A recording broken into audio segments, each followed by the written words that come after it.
얼마 전에 길을 가다가 같은 이 티셔츠를 입은 한 두 청년이 또 요즘 날씨와 잘 안 맞는 밀짚 모자를 쓰고 뒤에는 꽤 두꺼운 이 배낭을 메고는 가는데 보니까 한쪽 손에는 이 스마트폰을 이 무슨 그 뭐라고 하죠? 카메라 찍게 하는 그런 데에다 해서 거치대 들고 이렇게 하는 걸 보니까 유튜브 촬영을 하고 있는 것 같다는 생각이 들었어요. 그래서 가만히 봤더니 대충 형색을 보니까 아마 이 두 명의 청년이 소위 말하는 이제 소위 걷기 어디 행군처럼 걷기 유튜브를 촬영하고 있는 것 같은 인상이 들면서 둘이 같은 계속 주고받으면서 그 유튜브를 들고 걸어가면서 모습을 보다가 문득 그 생각이 들었어요.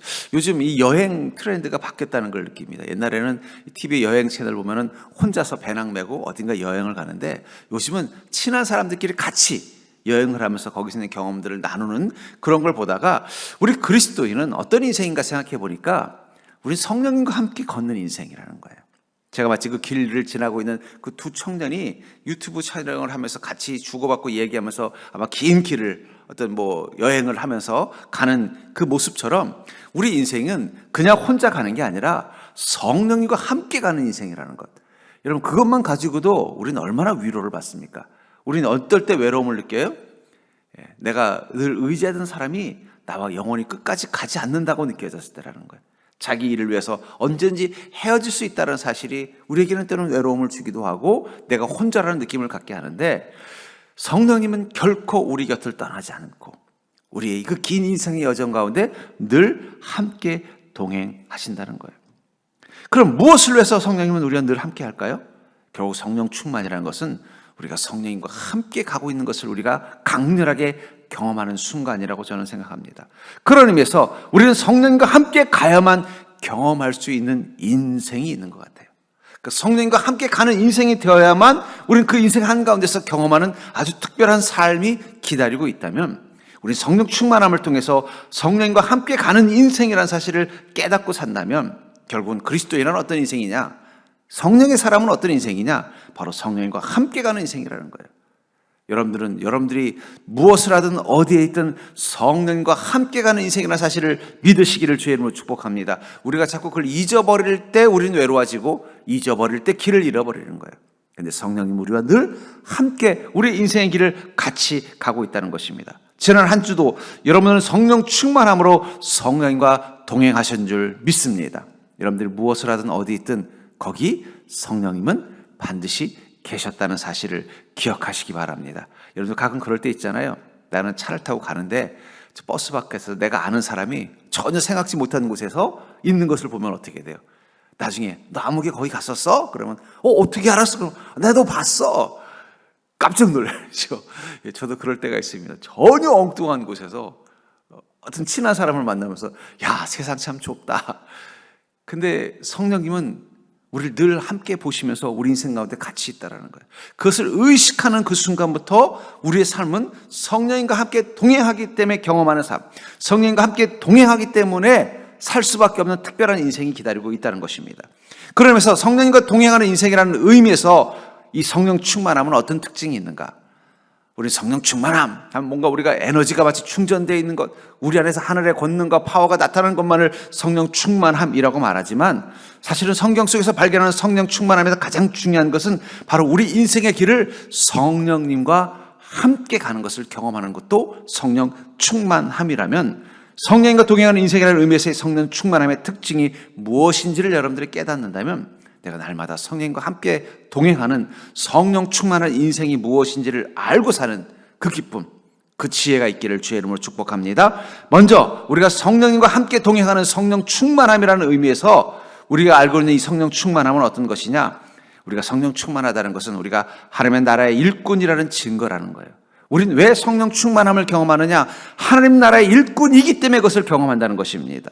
본문의 4절부터 6절에 보면은 은사는 여러 가지나 성령은 같고 직분은 여러 가지나 주는 같으며 또 사역은 여러 가지나 모든 것을 모든 사람 가운데서 이루시는 하나님은 같으니. 여러분 은사, 우리 은사라는 단어 잘 알고 있잖아요.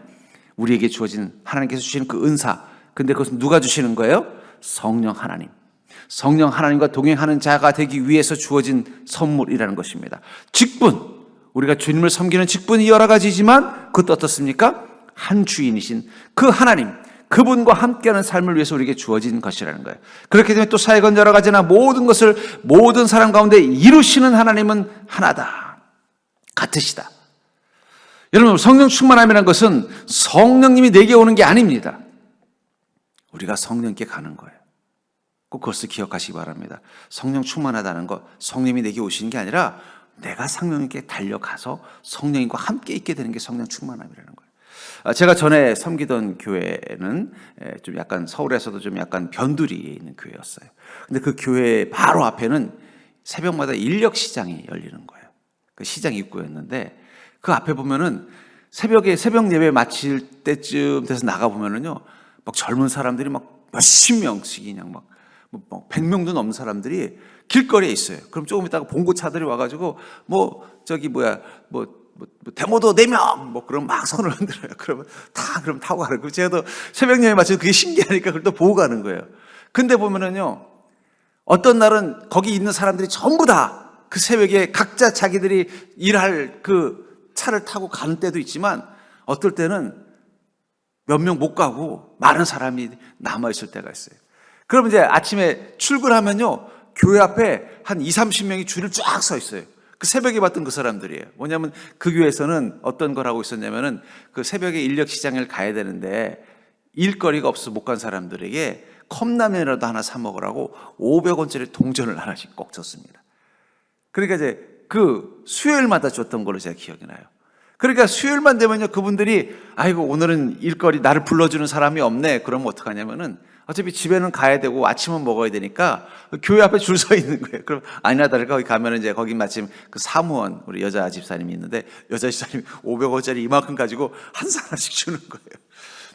그때도 신기해서 제가 바라봤어요. 그 보면 그거 가지고 근처에 가서 컵라면 사 먹는 사람도 있지만 또 자기들끼리 몰아주기 하는 사람도 있고 별의별 사람들, 심지어는 술을 하다 소주 한 병 사가지고, 그때가 벌써 이제 20년 전이니까 소주 한 병 사가지고 또 그냥 오늘 하루, 그냥 어떻게 보면 그분들에게는 오늘 하루 어떻게 된 거예요? 아무것도 할 수 없는, 자기가 누구에게 택함을 받지 못했기 때문에 아무것도 할 수 없는 하루를 보내는 거예요. 제가 그걸 보면서 좀 마음이 짠한 느낌이 들다가, 근데 우리가 인생이 그렇지 않냐는 거예요. 거기 그 인력시장 앞에 서 있던 사람들 중에는 그 픽업을 당한 사람들이 있어요. 봉고차에 막 대여섯 명, 심지어는 9명씩, 10명씩 타고 간 사람들, 그날 하루 뭘 했을까요? 먼저, 그날 자기가 일당 임금을 받을 것입니다. 두 번째, 가면은 점심 먹여주고 간식도 줄 겁니다. 그렇죠? 그리고 오늘 하루 자신이 해야 될 일을 위해서 수고하고 땀을 흘리는 하루를 사는 거예요. 근데 그 픽업당하지 않은 그 사람들은 오늘 하루 어떻게 지낼까요? 첫째, 오늘 하루는 자기를 위해서 쓸 수 있는 수입이 없는 하루예요. 뭐 좀 여유자금이 있으면 그걸 쓰겠지만 없는 사람이라면요, 당장 점심 걱정을 해야 되는 것이고, 오늘 하루 무엇을 해야 되나? 자기도 이제 오늘 나를 좀 불러줘서, 감독이나 일하는 공사 감독이 불러줘서 오늘 하루 좀 되면 내가 나가서 뭔가 일을 할 줄 알고 왔더니 아무도 불러주는 사람이 없으니까 그 순간은 어떻게 되는 거예요? 자기는 오늘 하루 뭘 해야 될지 모르는 거예요. 그러니까 구석에 웅크리고 앉아서 그냥 이미 끝났는데도, 해가 뜨고 그러면 벌써 다 끝났는데도 구석에 앉아서 자기들끼리 그냥 이야기하거나 혹은 옆에다가 이 술판 버리면서 그냥 하루를 그냥 허비하는 것을 보면서 어쩌면 현대인들이 왜 이렇게 허무하고 우울하고 무기력할까? 어쩌면 그 새벽 시장에서 아무에게도 택함받지 못했던 그 사람들 같은 모습이 아닐까 하는 생각이 들었어요. 여러분, 그런 의미에서 우리는요, 하나님께 택함받은 것입니다. 성령께서 우리를 부르신 거예요. 그래서 성령께 달려간 것입니다. 그 순간 우리에게 무엇이 임해요? 마치 그 감독에 의해서, 공사 감독에 의해서, 이 일 작업반장에 의해서 픽업된 사람들처럼 그날 하루를 생활할 수 있는 자기의 수입, 일당이 생기는 것처럼 우리는 하나님의 복을 공급받게 되는 것입니다. 그러니까 여러분들, 우리가 주님의 은혜를 공급받는 건요, 그냥 공짜가 아니에요. 그것은 우리가 주님의 나라를 위해서 오늘 하루 일꾼이 된 그 증거라는 거예요. 또 그리고 하루 일할 수 있도록 식사를 제공해 주는 것처럼 하나님께서 우리를 돌봐주시고 이끌어 주시는 것입니다. 우리가 구원을 경험하고 돌봄을 가는 것이고, 또 오늘 하루 내가 무엇을 위해 살아야 되는지에 대한 분명한 목적을 가지고 있는 거예요. 현대인들의 허무와 우울과 무기력은 결국은 그들이 마치 택함받지 못해서 내가 무엇을 하며 사는 인생인지 방향을 잃어버린 그 택함받지 못했던 그 노동자들과 같은 모습이 아닌가 하는 생각이 들다가 어쩌면 이 시대 허무와 우울과 무기력을 치유하는 방법, 성령 치유는 결국 성령님이 주시는 은사와 직분을 따라서 행하며 사는 것입니다. 성령님께서 우리에게 어떤 사람에게는 여러 가지 은사를 직분을 주신 그 목적은 뭐라는 거예요? 그것을 통해서 주님의 나라를 위해서 우리가 무엇인가를 행하는 일하는 자가 되는 그 일을 통해서 우리는 오늘 하루의 인생을 가치 있게 쓰게 된다는 거예요. 전 그러면서 어쩌면 현대인들의 이 무기력함과 우울함과 허무함은 너무 자기 인생에만 집착해서 그런 것이 아닐까. 하나님의 나라에 집중하는 순간 우리는 거기서부터 치유받을 수 있는 거예요. 그러니까 여러분들, 그리스도인은 허무할 이유가 없어요. 그리스도인들은 무기력할 시간이 없습니다. 우리 권사님들, 지사님 얘기가 그래요. 새벽 예배 오고 수요 예배 드리고 금요 예배 드리고 뭐 구역 예배 드리고 주일 하면 일주일이 얼마나 빨리 가는지 모르겠어요. 한가할 틈이 없어요, 그리스도인들은. 예. 그리스도인은 쉬는 날이 없잖아요, 쉬는 날이. 월요일부터 금요일까지 열심히 일해야죠. 또 저녁에는 또 수요일 날 교회 가야죠. 금요일날부터 또 찬양해야죠. 또 토요일 날은요 또 봉사해야죠. 또 뭐 좀 하려면 또 주일 날 가면 또 하루 종일. 그리스도인은요 쉴 틈이 없어요. 그러니까 또 어떨 때는 좀 내가 이렇게 바쁘게 살아야 되나 하지만요, 안 바쁘면 편할 것 같죠? 조금 편하지만 좀 지나면 갑자기 무기력해지는 거예요. 그러니까 성령님이 여러분들 바쁘게 해주는 것도 축복입니다. 왜냐하면 현대인들의 가장 큰 질병은 권태와 허무감이기 때문에. 그러니까 여러분, 자꾸 내가 뭔가 내 마음이 헛헛하고 뭔가 우울해지고 무기력해진다면 그걸 치유할 수 있는 가장 쉬운 방법은 뭘까요? 주님 주시는 은사를 따라서 그 사명에 집중하는 것입니다. 자기에게 집착하면 집착할수록 우리 인간은 허무와 우울과 무기력에 빠집니다. 그러나 주님의 나라에 집중하면은요, 거기를 치유받는 것을 경험한다는 거예요. 교회에서만 그러는 게 아니에요. 가정에서도 마찬가지예요. 왜 우리 가정에 내가 열심히 가정을 돌보고 살아왔는데 이 가정을 바라보면 허망하고 내가 무엇을 위해서 이 가족들을 위해서 이렇게 헌신했나 절망감이 들 때는, 그때는 거기에 보면은 내가 주님의 부르심과 사명을 가지고 그곳에 있다라는 사명감을 잃어버릴 때라는 거예요. 여러분들, 그리스도인에게는 가정에서도 주님이 주는 사명이 있습니다. 일터도 마찬가지예요. 내가 월급 몇 푼 받는 것을 위해서 열심히 일한다면요, 어느 순간 허망해지는 거예요. 이 쥐꼬리만한 이 월급 받으려고, 이거 보려고 내가 그렇게 내 인생 청춘 다 바쳐가면서 그렇게 열심히 살았나? 그것만 가지고 살면 인간이 뭔가 허망한 거예요. 근데 그 속에서 주님이 주는 그 사명과 그 직분이 있다는 마음 가지고 그 직장에 집중하면은요, 그걸 극복할 수 있다는 거예요. 제가 좋아하는 시인 중에 미국의 로버트 프로스트라는 유명한 시인이 있습니다. 가지 않은 길이라는 유명한 시도 있지만, 눈 내리는 저녁 숲가에 멈춰서라는 시가 있습니다. 그 시에 보면 이제 이 주인공이 말을 타고 가다가 어떤 숲의 길을 가다가 멋진 마을을 보면서 거기서 잠시 말을 멈추고 멋진 광경을 보다가 이렇게 고백을 합니다. 숲은 어둡고 깊고 아름답다. 그러나 내게는 지켜야 할 약속이 있다. 잠들기 전에 가야 할 먼 길이 있다. 잠들기 전에 가야 할 먼 길이 있다. 앞에 이 멋있는 야경이 멋있는 마을을 바라보다가 문득 그 생각이 드는데, 내가 여기에 취할 것이 아니라 나는 약속을 지키러 가는 이 길, 그 약속을 지키기 위해서는 가야 할 먼 길이 있다는 거예요. 아마 분명히 이 밤에, 눈이 온 겨울밤에 이 말을 끌고 나왔을 때는 정말 꼭 지켜야 될 중요한 일이 있었기 때문이겠죠. 위험할 수도 있고 또 힘들 수도 있는데, 그것을 위해서는 어떻게 해야 돼요? 아무리 눈앞에 보이는 멋진 풍경이 있어도 거기에 취해서 멈춰서는 안 된다는 이 고백을 부르면서 어쩌면 우리 그리스도인은 그런 인생 사는 거예요. 여러분들, 우리는 하나님과의 약속을 지키기 위해서 사는 자라는 것을 기억하시기 바랍니다. 사명이 뭐냐?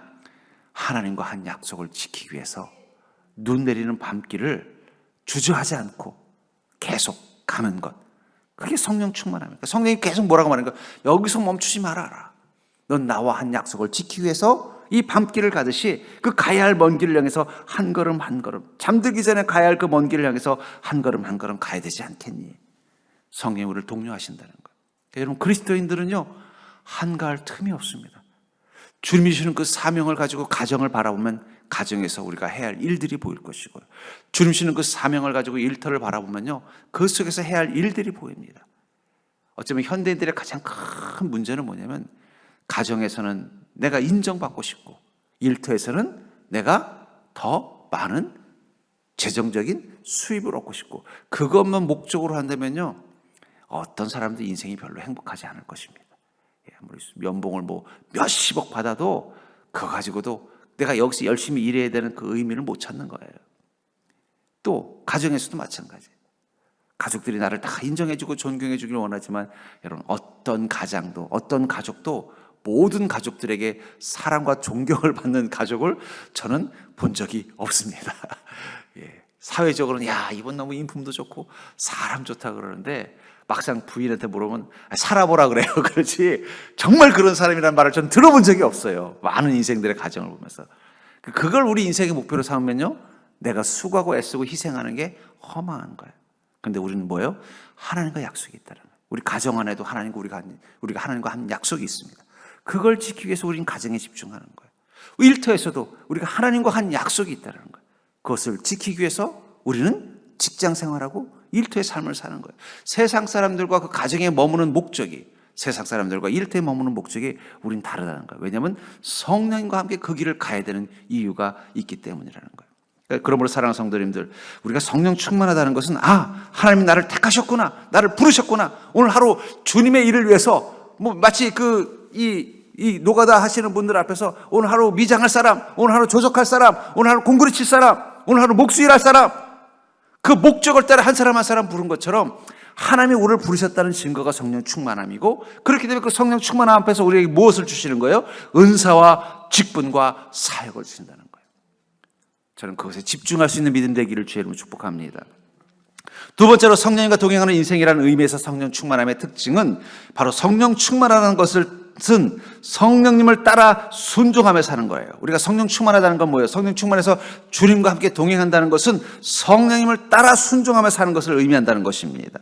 8절부터 9절에 보면 어떤 사람에게는 성령으로 말미암아 지혜의 말씀을, 어떤 사람에게는 같은 성령을 따라 지식의 말씀을, 다른 사람에게는 같은 성령으로 믿음을, 어떤 사람에게는 한 성령으로 병 고치는 은사를 하면서 성령으로 말미암아 성령님을 따라 성령으로라는 이 표현을 쓰고 있습니다. 성령 충만하다는 것은 우리 안에 성령의 힘이 임하는 것입니다. 성령의 힘이 강력하게 우리 안에 역사할 때 성령님은요, 우리에게 힘이 되어주시는 것도 있지만 우리를 그 힘으로 끌고 가는 것도 느낍니다. 빌립 지사님을 보십시오. 성령 충만하자 성령님이 어떻게 하셨어요? 빌립 지사님에게 광야로 가자 끌고 가시고, 이디오파 내시게 복음을 전하고 그 앞에 끌고 가시고, 또 그에게 침례를 주라고 명령하시고, 침례 주고 나니까 어떻게 해야 돼요? 휙 데리고 또 다른 데로 가버리셨잖아요. 그러니까 여러분, 성령 충만하면요, 성령의 힘이 느껴지는 것입니다. 근데 성령의 힘이 어떻게 느껴지느냐? 내가 하는 일들 가운데 성령의 힘이 느껴지는 것도 있지만 내 인생을 끌고 가는 성령의 그 강한 힘도 느껴지는 거예요. 제가 가끔 보면은요, 저희 집 앞에서 이 강아지 산책시키는 걸 보는데 가끔 보면은 이 초등학교나 한 중학교쯤 돼 보이는 여자애가 그냥 이만한 개를 끌고 갈 때 보면요, 개에게 끌려다니는 걸 보면, 이건 개를 산책시키는 게 아니라 개에게 끌려다니는 걸 보면서 우리가 성령께서 우리와 함께 하실 때 성령이 강력한 힘으로 역사하신다는 건 우리 인생은 우리 마음대로 못 산다는 걸 뜻하는 거예요. 끌려가게 돼 있다는 거예요. 그러니까 여러분, 성령 충만하면요, 내 마음대로 내 힘이 넘쳐서 더 내 힘이 세져서 내 의지대로 살 것 같지만 아닙니다. 성령 충만하면 충만할수록 우리는 성령께 끌려갈 수밖에 없다는 거예요. 거기서 우리의 반응이 중요한 거 어떻게 해요? 순종하느냐, 내 의지를 내려놓고 내 결단을 내려놓고 순종하느냐, 아니면 버티느냐. 보면요, 막 그 개같이 고집을 부리면요, 그냥 그 애가 어쩔 줄을 몰라 하면서 막 끌고 가려고 낑낑거리면서 버티는 모습을 보면서 우리는 어떤 것이냐는 거예요. 그러니까 여러분, 성령 충만할 때 가장 중요한 것, 그것은 순종을 배우는 것입니다. 이 경찰견들을 훈련시키는데 이 진돗개는 경찰견으로 쓸 수가 없다라는 기사를 봤어요. 근데 이유가 뭔가를 봤더니 진돗개가 너무 똑똑해서 경찰견으로 못 쓴대요. 이게 무슨 소리예요? 똑똑하면 좋은 건데 무슨 소리인가 봤더니 이 진돗개는 IQ가 너무 높아가지고 뭐가 문제냐? 이 주인의 말을 자기 식대로 판단해서 반응한다는 거예요. 그러니까 서 그러면 쓰고, 앉아 그러면 앉아야 되는데 딱 봐서 서도 되겠는데? 그럼 쓴다는 거예요. 짖어도 되겠는데? 그럼 가서 짖는다는 거예요. 너무 똑똑해서, 상황 파악을 너무 잘해서. 그러다 보니까 너무 똑똑하기 때문에 경찰견으로 못 쓴다는 거예요.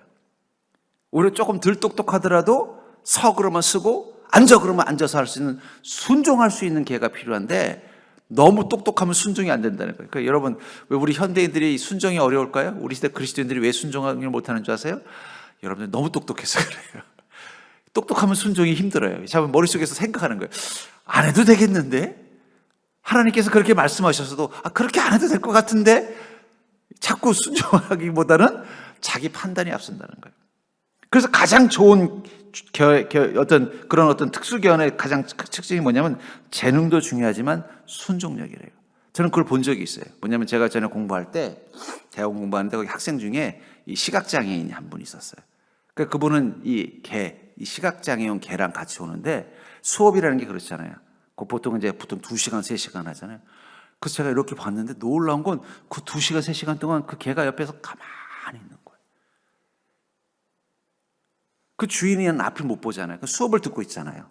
그럼 수업을 열심히 집중하고 있으면 개들이라는 게 한 1, 20분은 앉아 있어. 그러면 앉아 있겠지만 2시간, 3시간 못 하거든요. 근데 얘는 마치 무슨 기운 없는 개처럼 가만히 엎드려 있는 거예요. 그래서 그 개는 정말 이 특수한 개구나. 왜냐하면 자기에게 어떤 특별한 자극이 있을 때, 그래서 어떻게 이 개를 선정하는 기준이 어떻게 되냐 물어봤더니 그 얘기더라고요. 이 개처럼 순종하지 않으면은 절대 이 시각장애인 개가 될 수 없대요. 왜냐하면 갑자기 어떤 자극, 갑자기 고양이가 지나간다든지, 갑자기 쥐가 한 마리 지나가면 다른 개들은 어떻게 해야 돼? 가만히 있다가도 주인이고 뭐고 상관없이 막 달려간다는 거예요. 그럼 어떻게 되겠어요? 앞을 못 보는 이 주인이 사고를 당하는 거예요. 근데 이 개는요, 고양이가 지나가든 쥐가 지나가든 천둥번개가 치든 주인이 옆에 있으면 가만히 앉아 그러면 앉아 있고 가 그러면 갈 수 있는 그 순종력 때문에 이 특수한 개가 된다 하는 이야기를 들으면서 어쩌면 주님께서 우리와 동행할 때 우리에게 기대하는 모습은 그게 아닐까. 성령님 우리에게 뭘 원하세요? 철저히 순종할 수 있는 믿음. 순전한 그리스도인은요, 자신의 판단과 지혜를 내려놓을 줄 알고 하나님의 말씀 앞에 철저히 순종할 수 있는 힘이 있는 그런 그리스도인을 주님은 원하신다는 거예요. 그럼 성령 충만할 때 우리는 성령의 강력하게 이끄심을 따라서 순종해 나가는 그 순간 우리는 성령 충만한 자로서의 삶이 무엇인지를 경험할 수 있다는 것입니다.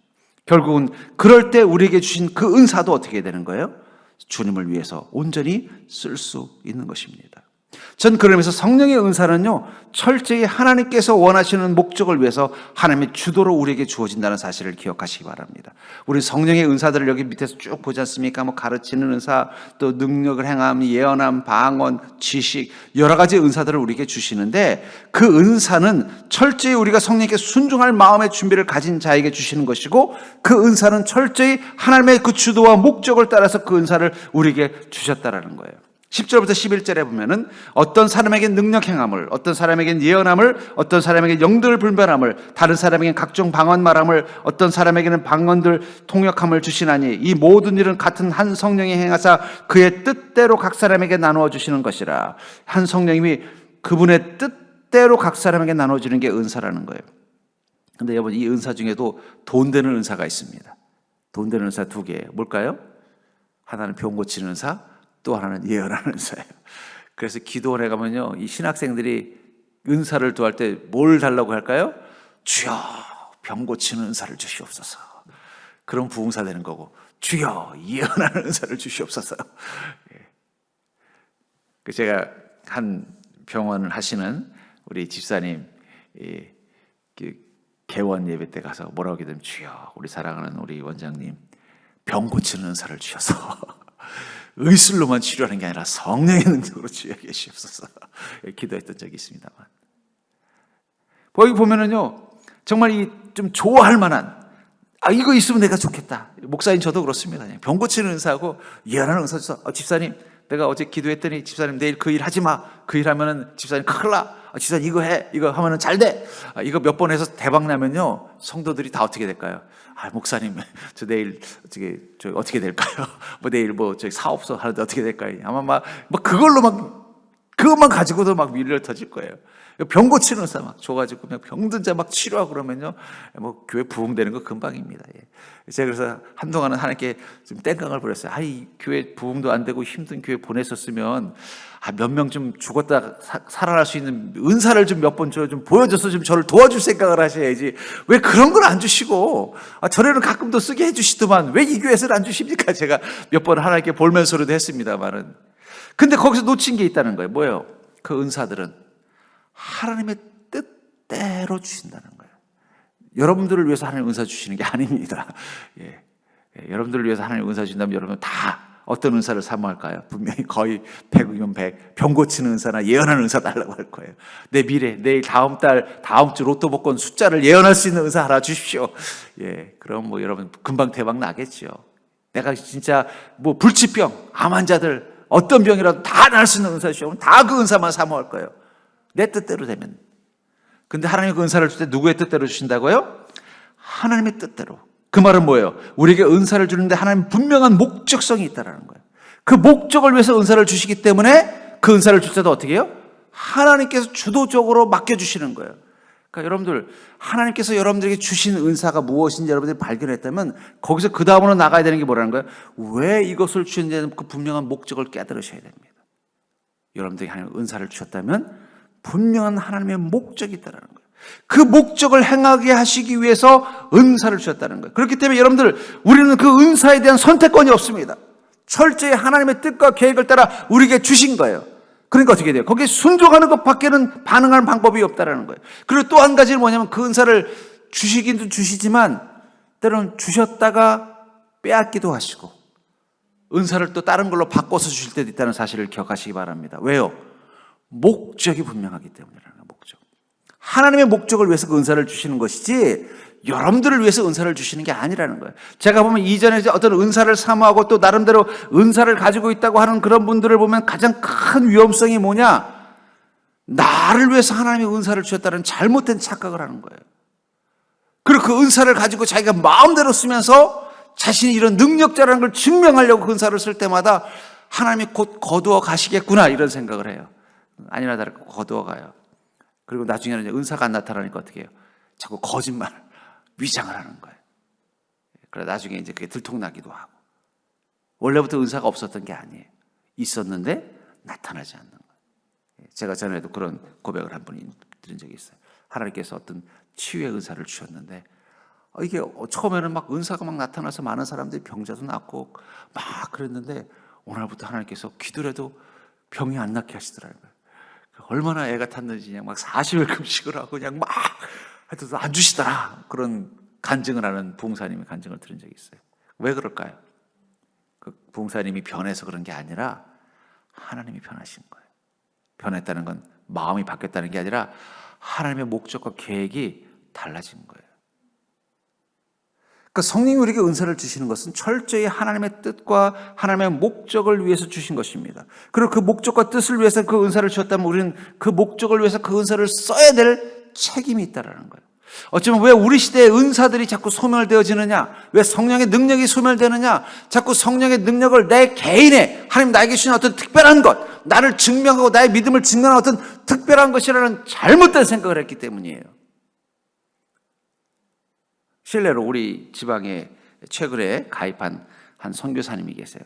인도네시아인가 말레이시아의 선교사님이신데 그분이 이제 그쪽에서 선교를 하는데 보니까 거기 비자 문제가 있으니까 계속 거기 있지 못하고 또 절반은 한국에 들어와야 된다는 거예요. 그래서 여기 와서도 또 같은 은사 어떤 사역을 하는데 그쪽에서 이제 약간 성령 치유의 사역을 해서 아마 열매가 많았나 봐요. 막 병자들도 많고 막 그러니까 내가 이걸 가지고 한국에 와서도 해야 되겠다 해서 6개월은 거기서 막 그런 사역을 하고 한국에도 이제 교회를 세우시고 하는데 그 얘기를 하시더라고요. 한국에서는 그런 능력이 안 나타난대요.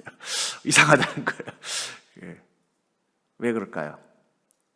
성령님이 한국에서는 이미 안 계시고 저 말레이시아, 인도네시아에만 계신 걸까요? 아니라는 거예요. 하나님의 목적이 그쪽에서는 그 선교사님이 치유의 은사가 있어야만 그 목적을 이루기 때문에 치유의 능력을 그 선교사님에게 주신 거예요. 그리고 6개월은 거기서 막 기도하면은 막 그 말레이시아 현지인들이 막 기적이 나타나고 병들이 낫는 거예요. 그 완고한 이슬람 교도들이니까 그들을 변화시키려면요 좀 화끈한 능력이 필요하지 않겠습니까? 예언의 은사, 치유의 은사 나타나야 그나마 막 일이 일어나는 거예요. 그러니까 우리나라도 초대교회 때 목사님들 보면요 막 기도하면 막 성령의 역사가 나타나고 막 예언의 은사가 나타나고 막 그랬던 거예요. 근데 이제 한국에 들어올 때는 성령님이 그러시는 거예요. 야, 그거 반납하고 가라. 그러니까 한국에서는 똑같이 하는데 이 능력이 안 나타난다는 거예요. 저는 그게 바로 은사의 특징이라고 생각합니다. 근데 문제는 우리가 그 은사를 나를 위한 목적, 나를 드러내고 나의 믿음을 증거하는 것으로 쓰기 시작하는 그 순간 그 은사는 더 이상 하나님께서 우리에게 허락하시지 않는다는 거예요. 하나님께서 그 은사를 주신 이유가 무엇인지를 깨닫고 그것을 위해서 하나님 앞에 순종하는 마음 가지고 쓰면 쓸수록 어떻게 돼요? 그 은사는 더 강력한 힘이 돼서 내 삶 가운데서 경험되어지는 것입니다. 또 성령께서 이제는 다른 일을 위해서 나를 쓰시려고 하시면요, 또 은사를 또 마치 장비를 바꾸시 체인지 하시는 거예요. 한 번은 병 고치는 은사를 줬다면 그 다음에 말씀 전하는 은사를 주고, 또 한 번은요 절제의 은사를 주시기도 하고. 그런 은사의 특징을 우리가 이해해야 하면 어떻게 돼요? 계속해서 그 은사를 사모하고 계속해서 그 은사를 사용하는 것입니다. 아유, 나는 병 고치는 은사 아니면, 나는 방언하는 은사 아니면 나는 은사라고 생각하지 않아. 근데 하나님 어느 순간 방언을 뺏어가 버리면요, 갑자기 나는 성령님을 잃어버린 사람처럼 행동. 아니에요. 그때는 어떻게 돼요? 다른 은사를 무엇을 주셨나 찾으셔야 돼요. 그 얘기 뭐예요? 이제는 작업이 바뀐 거예요. 여러분, 일을 할 때도요, 작업에 따라서 장비가 달라지는 거예요. 못을 박을 때는 망치가 필요한 거고, 나무를 자를 때는 톱을 써야 되는 거예요. 그래서 목수도 장비가 여러 가지 공구함이 있는 겁니다. 그래서 때로는 구멍을 뚫으려면 드릴을 쓰다가, 이거는 톱이 필요하다면 톱을 써야 되는 것처럼, 성령님의 계획과 일을 위해서 우리를 사용하실 때 성령은 거기에 맞게 필요한 은사들을 주시기도 하시고 또 다른 것으로 대체하기도 하신다는 거예요. 그것을 우리가 깨달으면 어떻게 될까요? 성령이 나에게 주신 은사가 무엇인지를 캐치하고 그 은사를 날마다 사용한다면, 그러면 우리는 그것을 통해서 성령님의 권능과 능력이 내 삶 가운데 여전히 살아있음을 경험하게 되는 것입니다. 어쩌면 지금 우리에게 필요한 건 뭘까? 이 은사를 특권이라고 생각했던 이 은사주의의 폐해를 이제는 정리해야 돼요. 초창기 우리나라가 막 부흥될 때는요, 이 특별히 대두되는 은사가 뭐 방언의 은사, 예언의 은사, 또 뭐 통변의 은사, 또 치유의 은사, 이런 것들이 엄청나게 많이 성령님이 집중적으로 주셨어요. 그리고 교회가 성장했습니다. 근데 요즘은 성령님이 그거보다 더 중요한 은사가 있다고 생각하시는 것 같아요. 그걸로 이제는 바꾸신 거예요. 그럼 이제 우리가 어떻게 되겠어요? 그 새로운 은사를, 주님이 주시는 은사를 찾아서 그걸 가지고 주님과 동행하셔야 돼요. 주님과 온전히 동행하는 삶을 살려면요, 주님이 내게 주신 은사를 가지고 그 길을 같이 가셔야 된다는 거예요. 저는 그런 의미에서 어쩌면 우리에게 지금 필요한 겸손의 믿음은 뭐냐? 바로 은사를 따라 순종하며 행하는 것입니다. 아이고, 나는 하나님께서 뭐 병 고치는 은사, 뭐 통역하는 은사 이런 거 안 주면 저는 안 할래요. 그랬더니 성령님께서 그런 은사를 안 주고 보니까 뭐 가르치는 은사, 또 지혜의 말씀을 깨닫는 은사, 지식의 말씀을 깨닫는 은사, 이건 내 스타일 아닙니다. 그리고 안 써버리면 어떻게 될까요? 그건 하는 성령에게 불순종하는 거라는 거예요. 그러므로 사랑하는 성도님들, 성령께서 여러분들에게 주셨던 은사가 무엇입니까? 그것을 다시 한번 성령과 동행하는 삶을 위해서 사용하시기 바랍니다. 근데 그 은사가 나타나지 않는다? 그러면 성령님께서 은사를 바꿔주신 거예요. 바꾼 것이 무엇인지를 찾는 것도 믿음입니다. 그 찾아서 어떻게 해요?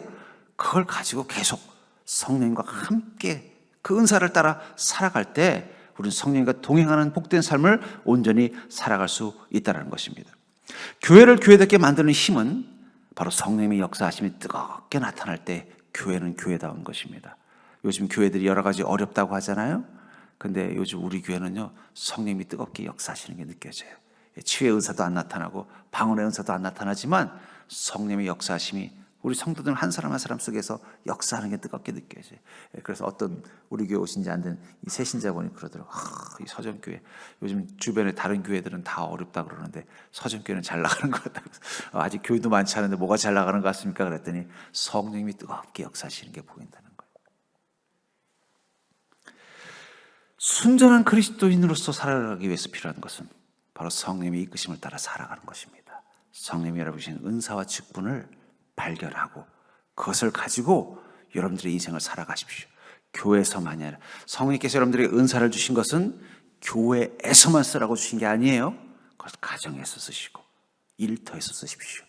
그럼 그 속에서 성령님과 함께하는 자의 인생 가운데 나타나는 놀라운 은혜와 축복을 경험하게 될 줄 믿습니다.